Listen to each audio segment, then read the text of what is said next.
ஒவ்வொரு மனிதனுக்கும் தன்னம்பிக்கையை ஊட்டும் வகையில் அப்துல் கலாம் என்ற மாமனிதர் உதிர்த்த பொன்மொழிகள் ஏராளம்.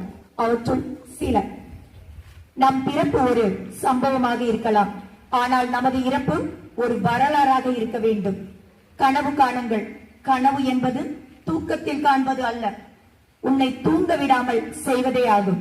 அதுவே லட்சிய கனவாகும். நம் அனைவருக்கும் ஒரே மாதிரியான திறமை இல்லாமல் இருக்கலாம், ஆனால் திறமையை வளர்த்துக் கொள்வதற்கான ஒரே மாதிரியான வாய்ப்புகள் உள்ளன. உன் கைரேகையை பார்த்து எதிர்காலத்தை நிர்ணயித்து விடாதே.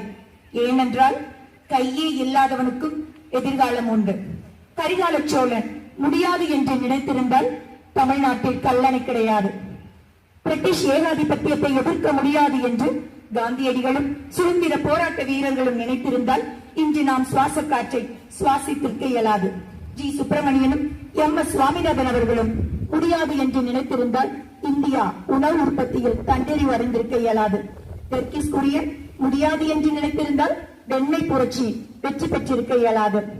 விக்ரம் சாராபாய் அவர்கள் முடியாது என்று நினைத்திருந்தால் செயற்கைக்கோளை இந்தியா ஏவிருக்க இயலாது.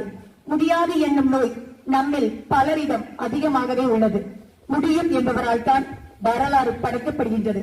ஆகவே மாணவ செல்வங்களே, முடியும் என்ற நம்பிக்கையோடு விடாமுயற்சியோடு முயற்சி செய்து உங்கள் வாழ்வின் லட்சியங்களை அடைய வாழ்த்துகிறேன்.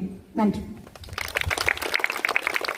And the learning process, above all, the way of life teachers you are not only what you learn in your syllabus, the way the teachers live.